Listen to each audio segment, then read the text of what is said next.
Jess, how about just saying your whole name so that we can make sure we get everything right? Jesse Antoine Marcel. Seriously? Seriously. Antoine. Antoine. And you are a physician? Correct. And what field of medicine do you practice? Well, I specialize in ear, nose, and throat conditions, tonsillitis, ear infections, you name it. Anything above the clavicle I have to do with. And you also are in the National Guard? Correct. How long have you been serving the National Guard? Since 1978 or 79. Jess, I wonder if I can take you back to the night that your father came home. Do you have an idea about what time of the night that was and what you were doing at the time? Well, I was asleep for one thing. I want to say it was very early hours. It was either very late in the evening or very early in the morning when he came back here. And I had awakened both myself and my mother. And why did he wake you both up? He had something he wanted to show us. This apparently was some debris or something he brought in from the field at that time, and I understand he was on his way to the air base to deliver this, but he felt that this was unusual enough that he wanted us to see it first before he delivered it to its proper destination. And what happened? What happened after he woke you up?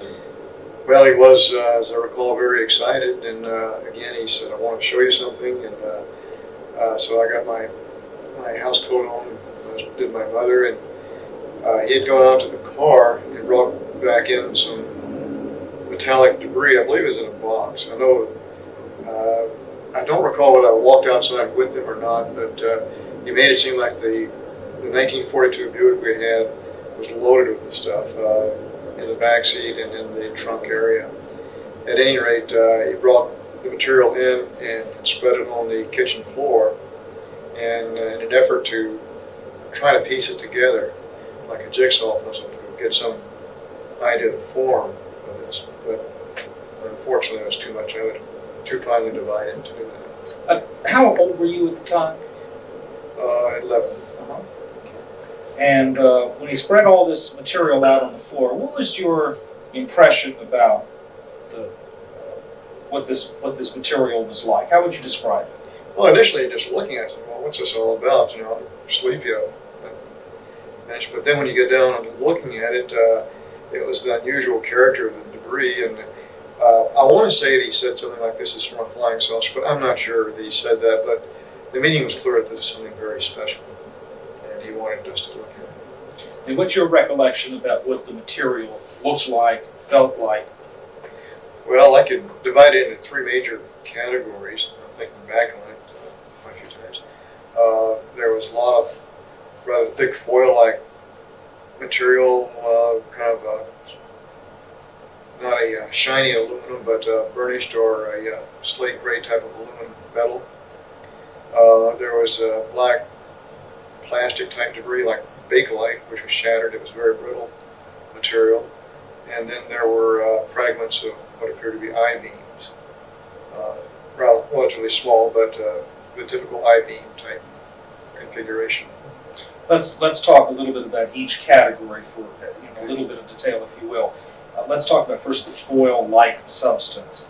What was the size of this material? Well, I don't recall seeing any piece that was greater than 4 to 6 inches in circumference or in diameter. I don't recall whether I tried to test it for being able to tear it or bend it or anything like that. It was very light, and again, a dull metallic gray color. And there was a lot of that. How thick would you describe this material? Well, it was thicker than the usual kitchen foil. I guess there's a newer foil out now for heavy-duty use that is used in storing food, and that's approximately what it was like. In terms of thickness? In terms of thickness. Any other similarities to everyday household items that people? Well, it's metallic, that's about all I can say. Not shiny. And the pieces of the foil-like substance, what shape were they? Well, it was shredded, at least torn. So irregular in shape. Irregular, right? And there was a lot of this material. Well, enough to cover the floor with. Was this? And more, because there's a lot more left in the car. That's what I was going to ask. He didn't bring in all. Oh, no. That was only one portion he had in the car. Okay. The weight of this material you described as light. Would you say that it was unusually light, lighter than you would expect, or heavier, or anything at all unusual about its weight? Well, feathers. Very, very light. Very light. In other words, you could take a piece and it wouldn't just fall to the floor, but it kind of drift down fairly slow, like a feather almost. No, that's very interesting. And did you actually see that? No, I did not, but this is what, I would have thought it would be like, if I would have done that. I felt it drifted fairly slow. Light as a feather. Interesting. What you described as almost plastic or bake-like material. Tell me a little more about that. Well, it was black, brown in color. Again, irregular pieces. About a 1/16 of an inch, maybe a little bit greater in thickness. And brittle. At least I suspect it was brittle because it shattered like glass. I want to make sure I understand. You didn't actually see it shatter, but it appeared to have been shattered. Yeah, I didn't try to bend or test any of these things I saw. I just picked them up gently and handled it. Anything else unusual? What about the weight of this material? Plastic It light. was very light also. It's kind of hard to, I don't recall this, comparing it with other. Anything else worthy of comment about this material? Do you recall? Basically just the description of the color, shatter type, bake-like material. Yeah. Now how about what you described as I-beams? What were those like? Well, they were, again, looked like the same type of material that the foil-like material is made of. Metallic, dull gray aluminum, except very light again. I did not try to bend it or stress it in any way, although the piece I remember looking at was about 12 to 18 inches in length. Both ends, I think, were shattered or broken off, wasn't a clean cut. And the material thickness appeared to be about a 1/16 of an inch thickness. And what color was it? Again, it's a dull gray, like a flat aluminum finish, I guess I mean, a good way to describe that. Metallic? Metallic, definitely metallic. Okay. Anything else unusual about this particular piece of material? Well, the most unusual part of this whole thing was what was on the I-beam, on the inner surface of the I-beam. Because as you look at it head on, there appeared to be a type of writing on the mainframe itself. This writing was definitely a purplish violet hue. It did have an embossed appearance because you could, if I recall, you could rub your finger on it and you tell it had texture. I don't recall seeing any lines or letters of any kind, but it was more like geometric shapes. Or, well, it's hard to describe it. It was curved geometric shapes. There might have been some triangles and circles, but it was solid. Is it possible you might have mistaken it for Russian, Japanese, any other language? No way. Anything like hieroglyphics? Well, in my first impression was this is Egyptian hieroglyphics, but I knew enough at that time to know that it wasn't, because hieroglyphics usually have some animal symbols in it also, but there was none. And the lettering, or we can call it lettering, of these symbols. Individual symbols. They were not connected. Okay. They were in color? Yeah, yes. But they were on a surface that was what? Well, the surface was the same color as the rest of the I-beam, dull metallic gray. So it's just the symbols that were in a kind of purple pink. That's right. That was the color that caught your eye. Here in all this mass of metallic gray pieces. Here's this flash of color. What do you recall your father saying that night about how he came into possession of this material? I don't recall a whole lot of the mechanics or the logistics involved. I do know he'd been going for quite a while. I'm not sure exactly how long he'd been going, but if I remember saying something about this came from a crash site or from some village ranch here, northwest of Roswell. And you said at the outset that he appeared to be excited. Yeah, that's the reason he got us out of bed. Why was he excited about this? Because he felt it was something very unusual. He felt it was probably something we'd never seen before, we'd never see again.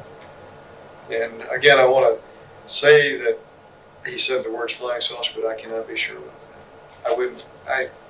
I'm almost positive he did, but I can't recall verbatim what he said. When you said that your father had been gone for some time, do you mean hours or days or something? Again, my memory's kind of hazy about how long he was gone. I know he was maybe more than 12 hours, maybe a day or so. And how long was he at your home that night with the material on the floor? The total time there was about 15 or 20 minutes. And what happened after that? He loaded it up back in the car and took off. Do you know where he went? Well, he was going back to the base. That was my understanding. When did you next see him, do you recall? I think it was the next day, although I'm not absolutely sure about that either. And did you have any conversation with him about what had transpired since you had seen him last? Well, he would, I'm trying to recall those conversations. I don't know that we had talked about it very much afterwards. The initial excitement had worn off, and then the whole deal kind of was put to rest.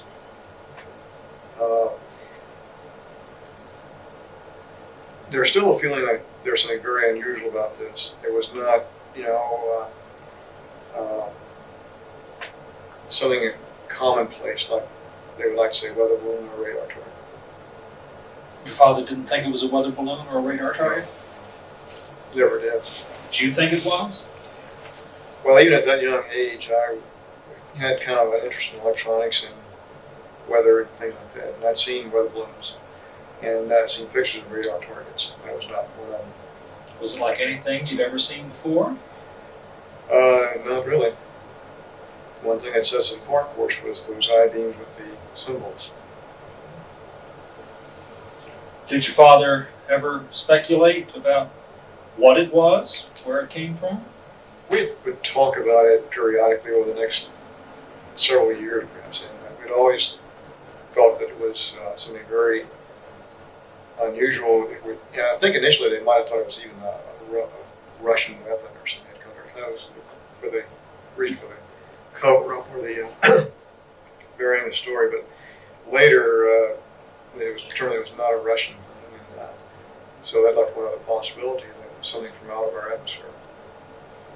Was your father in the habit of discussing his work? He was in intelligence. No, he was not. Not in the habit of discussing his work. So I guess it wouldn't be real unusual for him to be rather quiet about it. He was not given to, verbal diarrhea about things like that. But he obviously did eventually talk. As time went on, the seed had been planted in the back of our minds that there's something very unusual about this. And from time to time, you'd read about some UFO sighting in the paper, and it would trigger maybe a little conversation about what this was. Knowing your father as you did, what do you think motivated him to go public with this account as he did? Well, this didn't happen for years, and he was a radio amateur, loved ham radio. And I don't know the exact scenario, but I can picture that maybe they were talking on ham radios. He was talking on ham radio with somebody, and maybe the discussion came up about a recent UFO sighting, and he would say, "Oh, by the way, I was involved with one," and I could picture that as being the mechanism that this thing came out. I don't know that to be sure, but I think most likely way. And when journalists and people came to ask him to be interviewed for this, do you think he had any reluctance? Do you know if he had any reluctance about speaking more publicly to a wider audience about this? Well, this is many years later, and he'd lost track or touch with the Air Force community. And I think at that time the uniqueness had worn off a bit, where he felt less constrained to keep Uh, Kevin, I don't have any more questions. Anything that we failed to cover that's important? When your dad came home, did he ever suggest you weren't supposed to talk about it? Was there any kind of discussion about what was said at the base and let's not talk about this anymore in those first few days? I don't recall that exactly, but I think the implication was there. That it's over with, don't say anything more about it, at least don't even bring it up. Did, after he came out with the story in '78, was there ever any contact with anyone in the Pentagon or anybody from the military suggesting that maybe he had spoken out of turn? No. Going back to the first statement too, I never discussed this with any of my friends either. I had a lot of friends and acquaintances in Roswell, and I can definitely say I never even told them about what was going on. Later on, you had suggested that it was in high school before you really ever discussed it again with your dad. Did you ever discuss it with any of your friends in high school when the stories would come out in the newspapers, or suggest to anybody, well, you know, these things are real? I don't recall ever saying anything about it.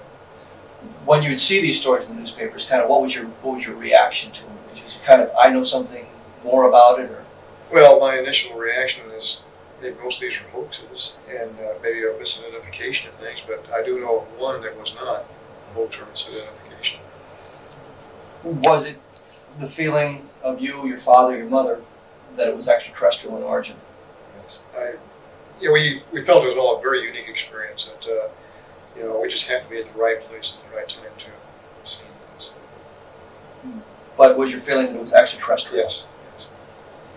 Actually, my own personal thoughts was, after we started sending satellites around, the Russians in 1957 with the Sputnik, I felt that maybe this was a probe that happened to land on our planet from someplace else. From another planet. In other words.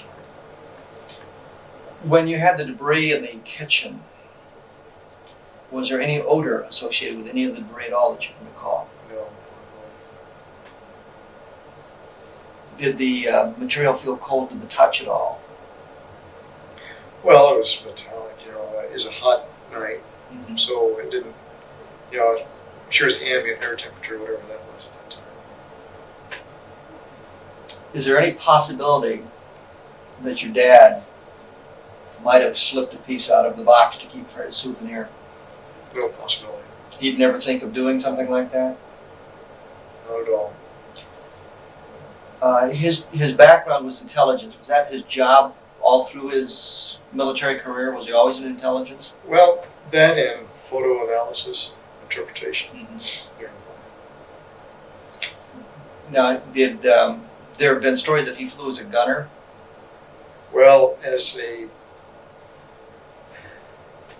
he did man the guns, I know that. I think what happened, he was a navigator, or he went aloft many times to view the bombing runs personally, despite the fact they had photographs, but he'd get more information about being there on the site. Mm-hmm. And I do know one time that they were shot pretty badly, and he had to take over credit guns. He wasn't known how to man 50 calibers for some reason. I know he did that. He described sitting on an empty box of ammo and having some slugs go between his legs through the box from a Japanese firing at him. and was quite excited about that, I can imagine. And another time they were shot down. They had four engines shot out. The plane in a B-29 doesn't fly very well on two, and then the third one gave up. They're going down like a rock. Did he have to bail out, or did he? He bailed out, yes. Bail out. So his military career, he was basically in intelligence mostly for his Right. his military career. And he would get stick time as as a pilot too, as much as he could, non-rated aviator type. We know how that works. Yeah. There are many stories about his military career. He did not stay for the full 20. No, he did not. He got out as a lieutenant colonel. Major. He was given a reserve commission of lieutenant colonel, but he was on active duty as a major. So he never served as a lieutenant colonel. He never served as a lieutenant colonel. I know a lot of the reserve papers he got to was addressed to Lieutenant Colonel Jesse Marcel, but he never had the privilege. The lieutenant colonel. So he got out. He had no military pension. No. He got out of the service, went back to home in Louisiana. Was a TV radio repairman, or right. Owned a radio, television, and sales service. And that's what he did until he retired.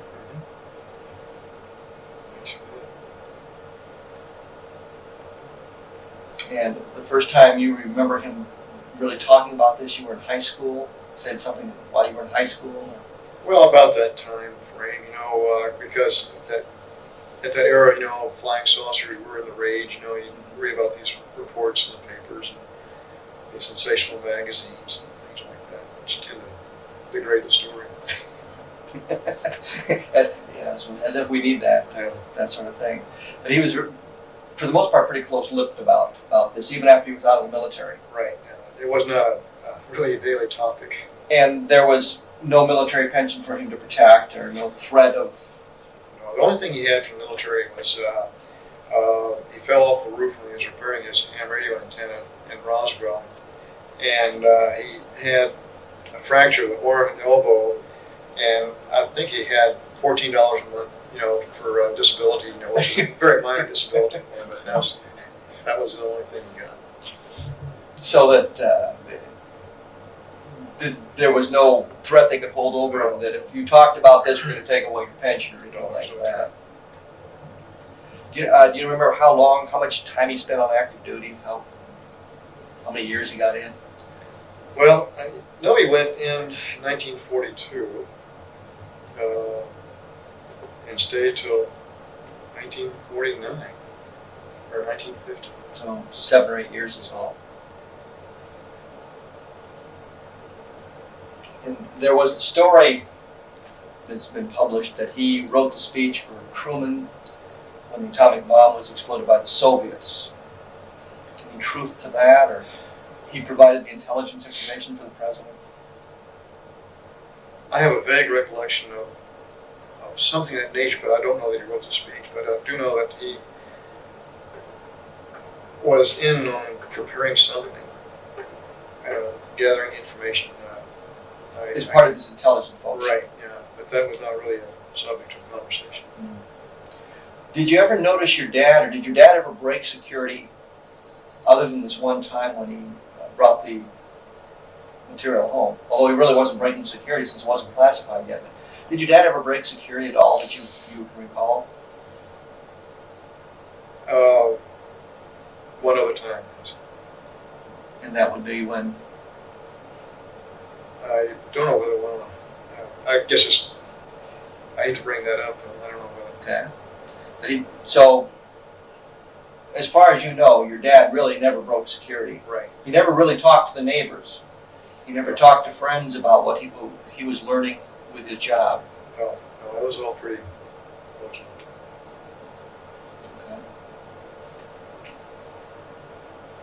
Okay. Jess, thank you very much.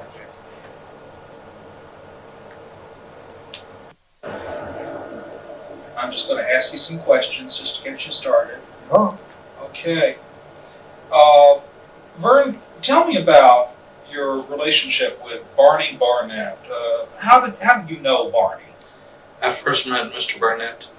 I was with the 333rd Bomb Group in Dalhart, Texas. At that time, Mr. Barnett was living in Mosquera, New Mexico. I met him in late 1943. I was on a bomb drive for the squadron commander out of Dalhart, Texas. So you both were in the service together? Oh, we were not in the service together. He was a civilian working with as a civil engineer at the state of New Mexico. And what kind of relationship did the two of you have? Well, Barney didn't have any children. He'd raised a niece. He sort of took me under his thumb And during the visits, he treated me just about like a son. So pretty close relationship. Real close relationship. I understand around 1950 he told you a story about something that had happened sometime previous. Can you relate that story to us? Yes, Mr. Burnett told me that and when he was coming back from one of his field trips, he'd run onto a flying saucer that had burst open, and there were 4 beings on the ground. And that he was surveying the site, and about that time an archaeological group from the University of Pennsylvania come on the site. There were about 4 or 5 people with this group. As they were just starting to look things over fairly closely, the military moved in and gave them a briefing to not say anything about it and to keep quiet, and that it was in the national interest that they get out of there. What was his feeling about what it was that he had experienced? He had no qualms about what it was. He said the vehicle from outer space without any question. The beings on there were not exactly like human beings. Similar, but not exactly. How did he describe them? He described them as being about 3.5 to 4 feet tall, very slim in stature, and with their heads were hairless, with no eyebrows, no eyelashes, no hair, and sort of a pear-shaped head with the top of the head being smaller, or larger, I mean. Any other characteristics about their appearance? Only one thing that he mentioned is the hands were not covered. They had 4 fingers. How were they dressed? They were dressed in some type of a tight-fitting suit. It looked like sort of a metallic, but not metal and not nylon. And it fit to the body very closely tight. But they were not wearing any headpiece at all. And I don't recall that he said anything about what they had on their feet. Were all of these beings dead when he found them? They were all dead in only a short distance from the craft. The craft had burst open, and he said that they hadn't seen anybody inside, but they really hadn't had a chance to look.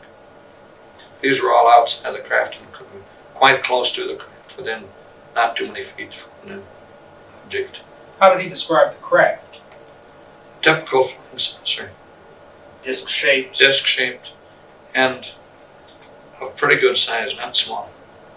It was a craft that probably could have carried quite a few beings, and it wasn't one of the little small discs that was reported in some next place. It's probably 100 feet. Big. Really? How did he describe the impact site, if at all?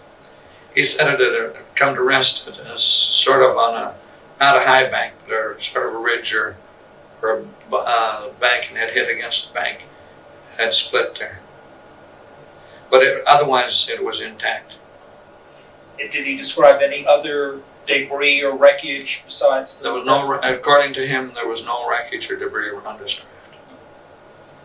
But what, did he give any description about the archaeology team? Nothing, except it was 4 or 5 people.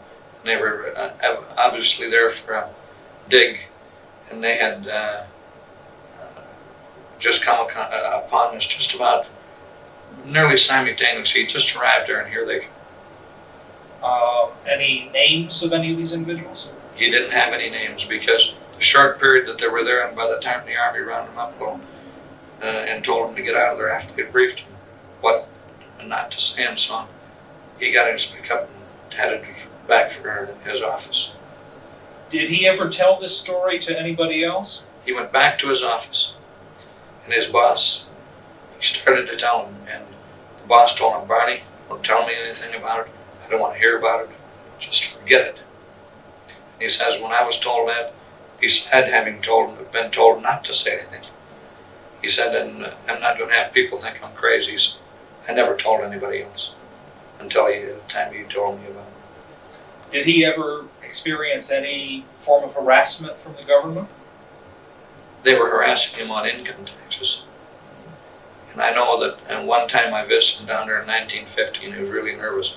This was either the 2nd or 3rd time they had audited him. And I can't understand why they would audit him, because he didn't do any outside business. They had all his income from his job. What kind of man was Barney Barnett? Barney Barnett was a real private individual. He didn't smoke, he didn't drink. His family and himself were very private. They associated with people, but not too much on a social basis. But he was very reliable, professional man, lived a lot in the outdoors, and knew the outdoors. Collected arrowheads, and he and I went on arrowhead hunts, gone on pottery digs ourselves. He showed me how the rattlesnakes operate and how they struck and so on. So we had a lot of time together, because way out there in New Mexico, when you're driving around, there's miles and miles and miles, there's nothing. So we had a lot of time to talk. But in all the time I knew Barney, he never told me a story. I was never told any story of any kind about anything. So I believed anything that he would say was reliable. I could have had a lot more information, but I didn't pump him for information. At that time, I was raising a family and busy in the military, and 17 things to do. And I could have got a lot more information from him, I'm sure. But it was one of those things that you think back, we hadn't had anybody in outer space, we hadn't had anybody in the moon. If we had progressed with this sort of thing, I might have been a little bit more interested in details. When he related this account, what did you think about the story? I had no doubts about it. Knowing his reliability, I had no doubts, but it was real. And of course, he said that he was sworn to secrecy. I was still in the Air Force, so I didn't go around blabbing this to everybody. Matter of fact, I had no reason to really bring it up to anybody. The first time it was brought up is when the Dr. Friedenberg was in Bemidji. He gave a lecture on UFOs. I had gone. And I listened to this. I thought, I wonder if I should relate this to him. They're doing a study, and the stuff might be important to his studies. So as a matter of fact, I thought about it, and then I left the auditorium. And it was cold out. It was late fall, I think. I walked about a half a block from there without saying anything. I thought, well, maybe it's a good policy to come back and tell him. I didn't feel comfortable not doing it. So then I walked back and talked to him. And a few days later, this Mr. Moore was near, and he came over to my house and interviewed me about the details that I had. Have you experienced any repercussions from having shared this? None. I haven't had anybody harass me. Everybody that watched Unsolved Mysteries, I've had nothing but good comments. Most people believe these actually exist. And I don't really believe that I've had one bad comment. However, they intentionally didn't give your address. But I had calls from every province in Canada except the eastern ones, from Florida, Texas. And the amount of people that seen this, I was amazed. So you don't have any regrets about having divulged this? I have no regrets about it. As a matter of fact, I could tell the same story 1,000 times without changing it, because I know it to be actual facts. I'm not about to alter anything. And I wouldn't accept one penny or one dime to make any statement, because that would ruin the validity of what Mr. Barnett, and in respect to him, I wouldn't do it. As a former military man, what do you think our government should do now that this story is out? I can't see any reason why whatever information they have is not released. I think any information or documents should be released, because most of the public believes they exist anyhow. And I think the population now is better prepared to accept this sort of thing than they would have been in 1947, right after World War II. There were probably reasons why they didn't want it released. I can't see any reason for not releasing. Okay. Anything that we've not covered that you want to talk about? Well, the only time that I had any occasion to possibly see a flying saucer, in 1940, I was with the 7th Bomb Group, 11th Bomb Squadron. We'd moved off the coast because of problems with an imminent war. So we'd moved into Salt Lake City, and we're working out of the municipal airport out there. And just about, it was between 12 and 1 o'clock. There was a disc-like object that come over Salt Lake City. It come from the east over the Wasatch Mountains. In the daytime, it looked like the moon does if you see it in the daytime. And there was 2 pilots that I knew out there. I can't recall their names. And myself out there. And we run for B-17. And we immediately didn't run a proper checks on other routes. Taxied right out the runway and took off. And we chased this. I mean, there was no hope. It was just distances. And it could not possibly have been another airplane or balloon, because the B-17 was about as fast a thing as there was on the market at that time. It come over from the east, went right directly over the airfield, and then it went west. And when we took off, then it just about went at a real steep angle going to the northwest, went up. And it kept getting smaller and smaller till it was just like a little dot up there. Nothing that I know of could possibly climb that fast. And this was what year? 1940. And because it went overseas in 1941. It was in Hawaii on 1st December 1941. I was quite familiar with airplanes. I'd always had an interest in aviation, and that's why I went into the Air Corps. So I have an idea what they would do and could recognize the difference between something like that. Thank you very much. I appreciate all your time. Well, I hope it works out good, but that's basically what they were pretty accurate in, trying to reconstruct. And they did film about 20, 30, 40 minutes of me, but they only used portion and they reconstructed some of the rest. Did you, you were satisfied then with the dramatization? Or? Pretty much, but there was some details that would have changed. And of course it was impossible for them to know every detail. If I had been on their site, I could have told them some changes they could have made. Yeah. Like Barney wearing a pith helmet? Yeah, wearing the pith helmet. Well, and another thing, he had glasses. Because that when he opened his snake's mouth and the venom came up over his glasses, that's how I vividly remember. I can picture in my mind the venom still streaming down his face and on his glasses. And he'd hit the glasses mostly. And it was just kind of a white foam and just Good thing he wore glasses, I guess, huh? But that's the type of individual he was, an outdoorsman. He knew the Southwest, he knew the outdoors, and he was the type of individual that didn't exaggerate on anything. We did a lot of things outdoors. And I know that New Mexico, because I know what a vast uninhabited area that place is. That's why the group from New Mexico was kind of laughing. That's some of the things I was telling them. Because they know what you're talking about. And they know exactly that I'd been through a good portion of the state and I'd lived there. I lived in Clayton, New Mexico one time. Where are you living now? Bemidji. Still in Bemidji. And I put in 21 years in the United States Air Force, retired from them. I put in 30 years with the VA, just about 30 years. So? I like working. And I'm interested in things. When I visit foreign countries, other places, I see everything, industries, what the people are doing, how they make a living. I'm not one contented just to sit back and go and lay in the sun somewhere or go to the beach, whatever. Yeah. I just like to get in the mainstream of things. I'm interested in what's going on in the world and out of this world too. Yeah, obviously. Vern, could I ask you to just sign this form for me? Well, the officers all left, and we have some minor maintenance. Mr. Porter, what were you doing in Roswell, New Mexico in July of 1947? I was a flight crew member. At the Army Air Base? Right. And what was your rank? As Master Sergeant. And what would normally be your duties as a flight crew member? I was a flight engineer. Okay. And what sort of normal activities would you engage in? Well, I took care of the engines in flight, and weight and balance and fuel management. And did you log in a lot of hours in doing this? Right. What craft did you usually fly? It's a B-29. Exclusively? Yeah. Okay. Then. All right.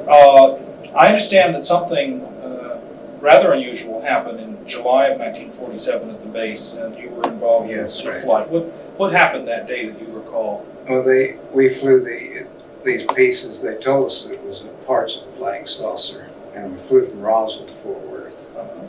And we started out. They told us we'd be going to Wright-Patterson in Ohio. And we got to Fort Worth, and they transferred them to B-25 and took them to Wright-Patterson. And what did you do then? Then we returned to Roswell. Okay. Who do you recall was on board that B-29 when you left Roswell? Colonel Jennings was on board, and Colonel Barraclaw, Major Wunderlich, and Major Marcel was ones up front. Okay. And who was it who told you that these were pieces of a flying I saucer? don't remember just who it was, but it must have been Captain Henderson. What did you think when you heard that? Well, it was first I'd heard of a bunch of flying saucers. So it didn't really mean a whole No, lot, I I didn't. guess. What was it that was actually loaded on board that you saw? Well, we had it's just packages and wrapping paper, and one of them was triangle shaped, about 2.5 feet across the bottom, and the rest were in smaller packages, about shoebox size. The triangle shape, is that an unusual kind of packaging? It seemed to be. Yes. And this was brown paper on the outside? Right, with tape. And did you actually load this stuff? Yes, right. What was your feeling when you... Well, just like picked up an empty package. Is that right? Very light. Right. From feeling the package, did you have a sense of what it was that was underneath the brown paper wrapper? Not really. Just brown Just paper and tape, but very light. Right. And approximately how much of this stuff did you bring onto the B-29? Well, it's the one triangle-shaped package and about 3 shoebox size packages. Oh, so it wasn't... Not very much. Okay. I don't know, if we were to... Can you give me an idea about what the volume of all of this would be? Well, it's... Could you put it in the, say, a back seat of a car or a yes. trunk of a car? Yes, it's just small packages. And you took a B-29, was it necessary to take a B-29? Well, that was the transportation, I guess. That's all you had? Right. Okay. And what did the fellows talk about on the way to there wasn't much talk.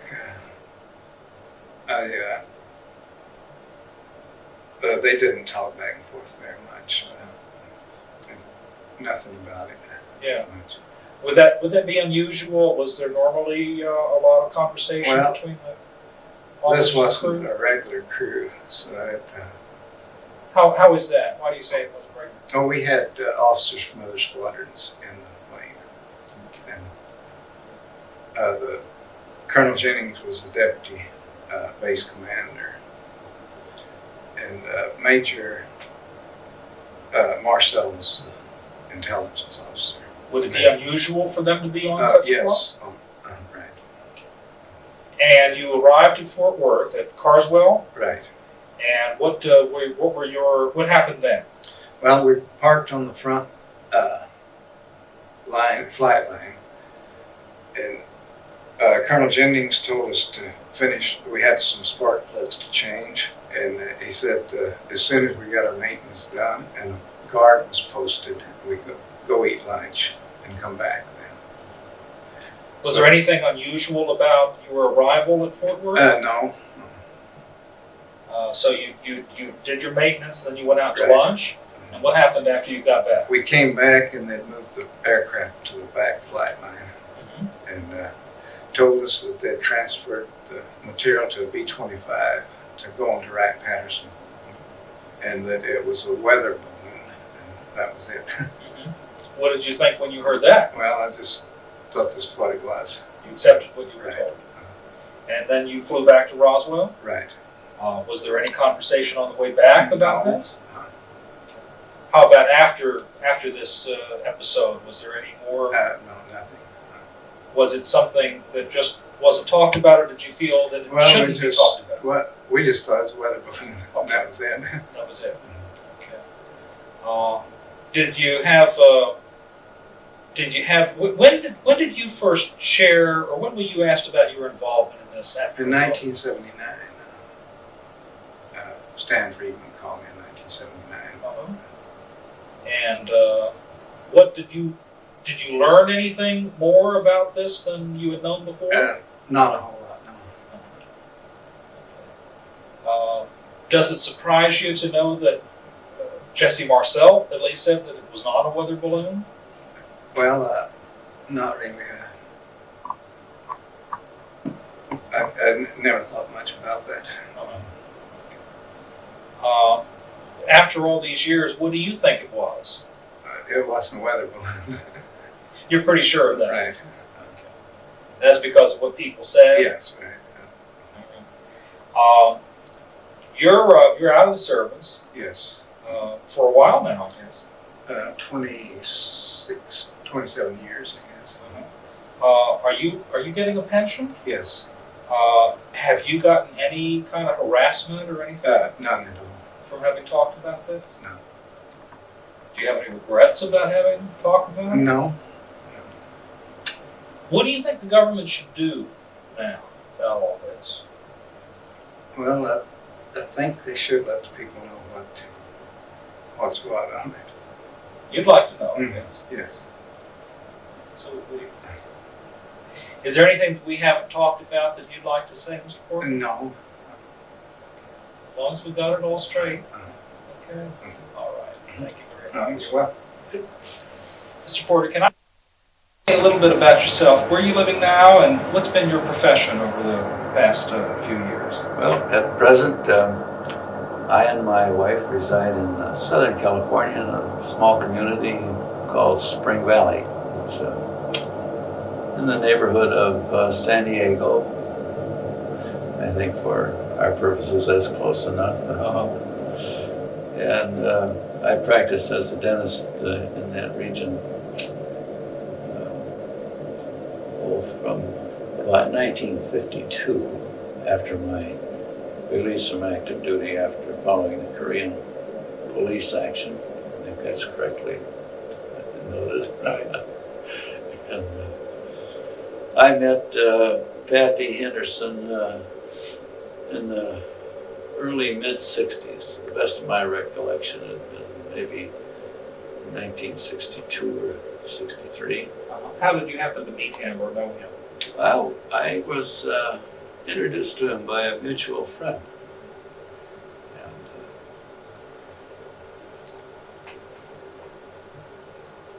we were, of course, one of my other vocations other than dentistry has been practice of studying metallurgy. And I think that's probably what got Pappy and I together. And as the years went along, I went into other ventures. I wound up actually joining one of his because it really proved to be interesting, and I described that fully at our meeting today. I don't know what else to say. We gained a great deal of respect for each other, and I trusted his judgment as he did mine, I guess. Just was a very nice relationship that we developed. And when did he tell you about something that occurred that was very unusual in 1947? Well, it was as near as I am able to tell. It would have been, and I think it might have been perhaps the 30th anniversary of that event. Because it was right about that time in the summer of 1978. Okay. And what was it that he related to you as to what had occurred? Well, and he, of course, we will understand, we were in a public place where we met frequently. But we did speak in quite in a great deal of privacy, let's say. And he told me about the Roswell incident. When that incident occurred, why, I happened to have been in a period of inactive duty in my naval service, and I was living in northern Minnesota. And I guess the wire service never reached me. I was actually unaware of the Roswell incident. It was casually mentioned in our newspapers, perhaps as late as a month later. Who knows? But northern Minnesotans weren't too worried about what happened in Mexico. So, so what did Pappy Henderson tell you happened? But he said that he had an unusual job to perform while he's in his Air Force service. And, that he transported wreckage and bodies of the alien people to Ohio. Uh-huh. It was that simple. And Jack was a man of few words, really. And in our habit, the way we dealt and talked with each other, we really didn't waste much time. We said it and that's it. There's nothing more to it. Did he describe any of the wreckage to you? Not really at that time. It was just a smashed pile of, I guess, space wreckage, spacecraft garbage, and I guess some of the passengers there on suffered their death, of course. And I really was more or less privileged to just be listening, so I refrained from asking a lot of questions. But he did say that these people were small, and that there were quite a number of them. He never described the actual number to me, but since I've, of course, been filled in somewhat, I'm still not sure that there were what they even claim now. There may have been a lot more. Did he describe their appearance any further than saying they were small? Not to me. I think he found the kind of distasteful. I was pretty well tuned into Jack's feelings, you know. And if something was bothering him, I'd be sort of aware of it very soon.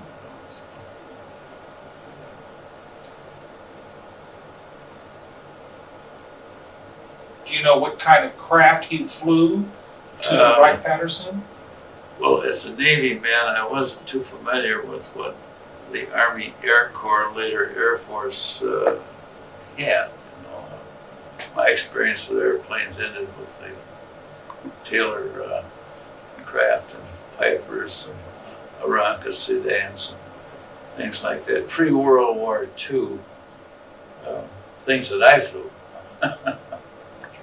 The rest of it is lost. But it was one of the Bs, B-29 perhaps.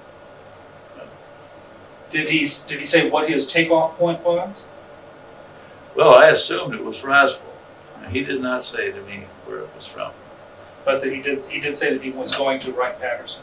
Yep, that's where he did say, and he said that the remains were there. And he said very likely in a frozen state. Which would lead me to believe that, that being the case, that autopsy work was being planned. And would have undoubtedly been performed. So. Did he relate any information following this flight that would shed some light on what the wreckage or the bodies were all about? No, it was perhaps a year later. We were meeting again under about the same circumstances. We decided to have a game of pool, and when we had a little break in our game, why he produced this piece of metal for me to look at. He said, what do I think of it? I said, well, it's different. And I felt it, and it did feel different. And I studied it some. I was able to determine that its metal structure was different than alloys like we have in our aircraft, for instance.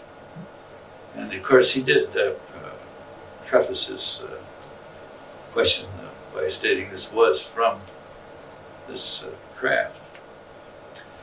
Apparently, I think it was a case of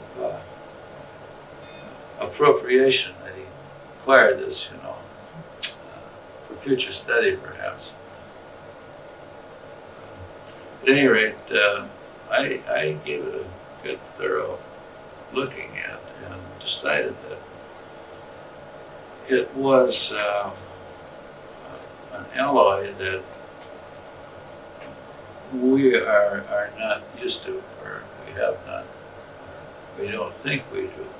But there is a possibility we may be able to come up with something like it.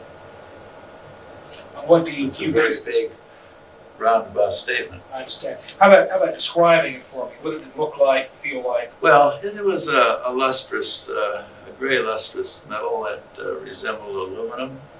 It was lighter in weight and much stiffer. If you're familiar with aluminum alloys like ST37, it's a very stiff, tough aluminum. Well, this was harder and stiffer than that. Could you bend it? No, not, and I didn't want to try. The edges were pretty sharp, and Jack didn't want to let it out of his personal ownership, So I couldn't take it into my lab and do some testing on it, which I really would like to.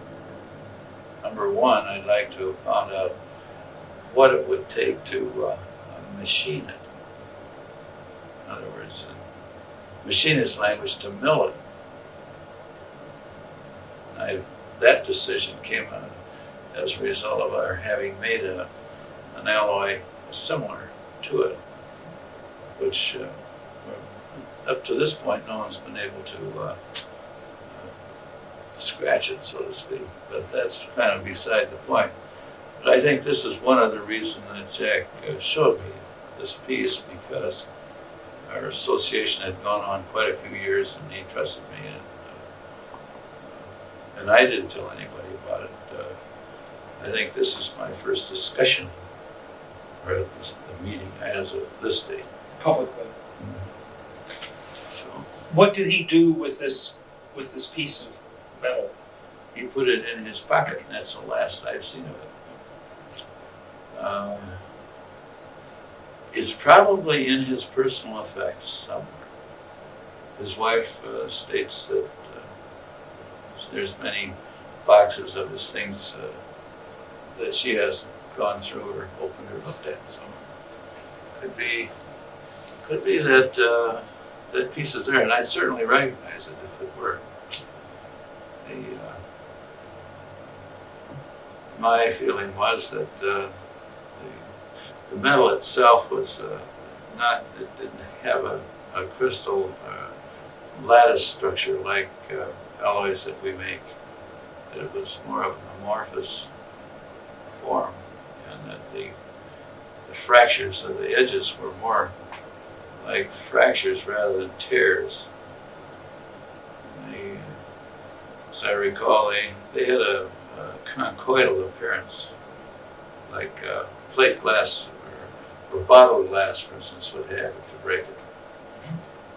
Smooth, concave shapes with real sharp edges. What's significant about that, if anything? Well, it indicates that it's not crystalline, which may have a lot to do with its physical properties, perhaps in flight or resistance to heat, like entrance and exit. I know we're using non-metallic materials like steel type to coat our shuttles with, and so on, to absorb the heat. This apparently didn't need that. Interesting. So would your, with your background, your knowledge of metallurgy, would you think that this was something that would have been easily manufactured using technology available at the time you saw this material? Well, I don't think it's been easy for us to do, no. I think we're looking at pretty high temperatures in smelting, for one thing.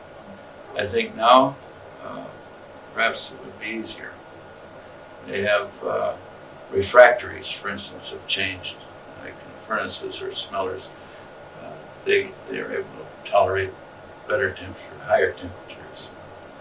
And well, then we have more, let's say, more sophisticated temperature control, things of that nature that would be needed to perfect an alloy like that. But I do think that that the metal, and I think that should be used with quotation marks, metal is a salacious alloy. That's my own opinion. And what does that mean to the layman? Well, that it's a compound of silicon with whatever the main constituent metal itself would be. We found some in the United States, the atomic weight of which appears to be somewhere very close to iridium. And in fact, that causes a considerable problem in, for instance, the lab techs reading the plates because of the overlay of the lines, the spectral lines. In fact, there's one material that was smelted and the button made, which proved to be a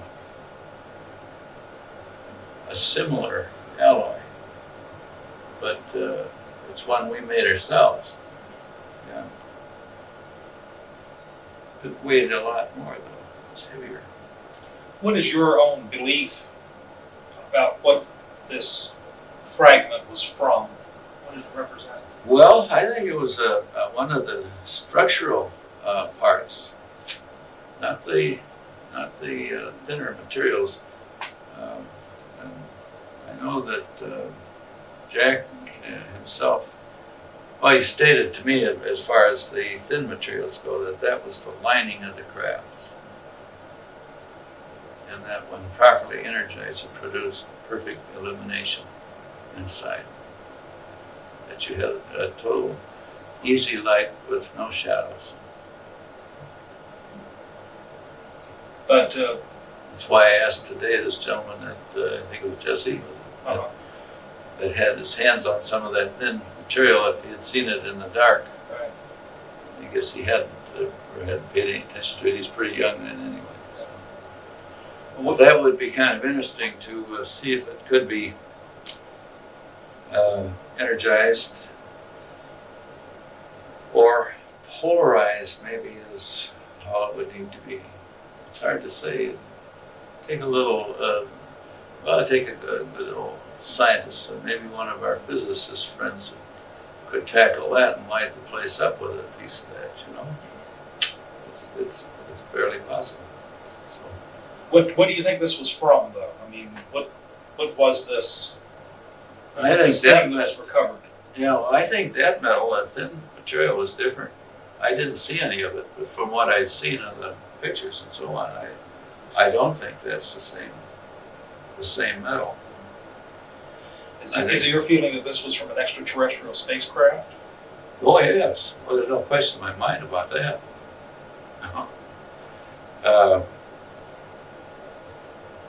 The one craft that crashed and was, as they said, it was just split open.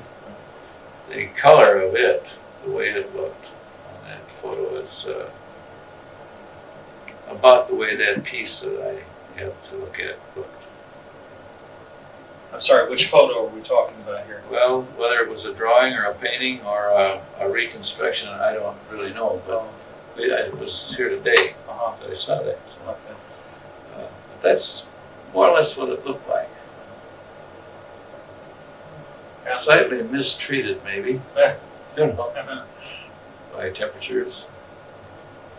No doubt in your mind, though, that this was from outer space. I have no question but what it was from outer space. The bodies. Sure. Well, there's no reason we don't have a franchise on the universe. Yeah. If you're interested in my thinking on that matter, why? I don't think we have a franchise on being the only good guys and or bad guys either, for that matter, in the universe. Obviously, this was something that was considered to be highly secret. Pappy Henderson would have shared this with you Right. without a foundation of trust. Right. Well, he asked me to observe the protocol to not mention it, which I didn't. I was kind of surprised to find that he'd taken a couple other people into his confidence. But, one of which was Bill, who's here today. Also, there is another one that we discovered. This is one of our naval helicopter pilots who is retired now and was aware of what Pappy had seen.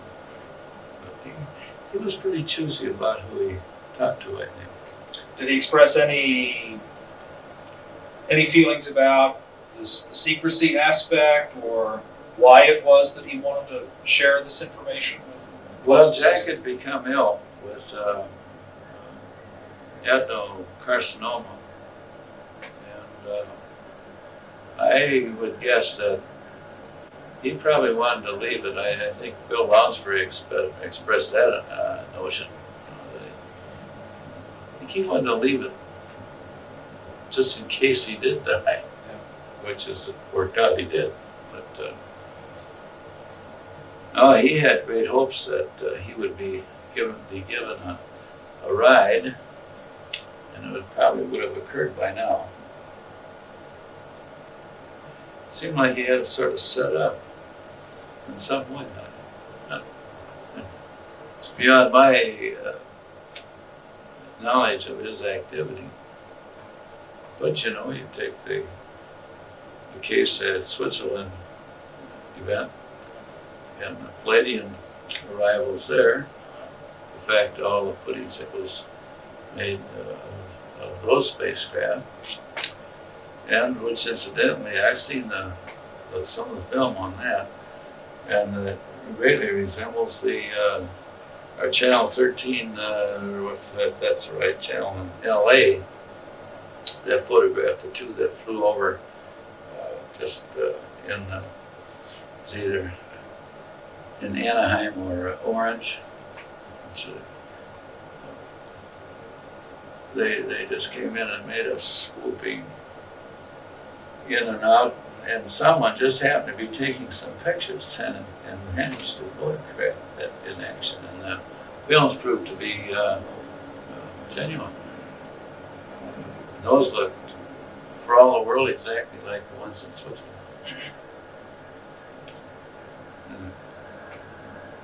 Yeah, Pappy made a great effort to apprise me of what all that Swiss thing was about.